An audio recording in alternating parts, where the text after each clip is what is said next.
საოკუპაციო ხაზს მიღმა დარჩენილი ქართული კულტურული მემკვიდრეობის ძეგლების საკითხზე სახელმწიფო აქტიურად განაგრძობს მუშაობას ამის შესახებ. კულტურის მინისტრმა აეროპორტში პოლონეთში გამგზავრების წინ განაცხადა.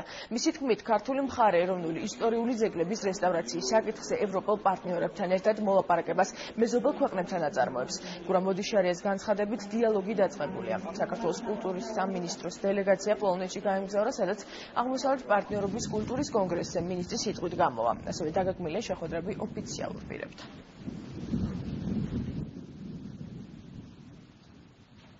ვცდილობთ ყოველნაირად, რომ დიპლომატიური მისიები საერთაშორისო გამოიყენოთ იმისათვის, გარდა ამისა დიდი არასამთავრობო ორგანიზაციები, კონფლიქტოლოგები ცნობილი, რათა რაღაცნაირად მოვახერხოთ და ხელი შევაშალოთ ჩვენს ძეგლებს. თავაზობთ ამ ტერიტორიაზე მყოფ ადამიანებს, იქაურ ხელმძღვანელობას, ჩვენს დახმარებას ამ ძეგლებთან მიმართებაში.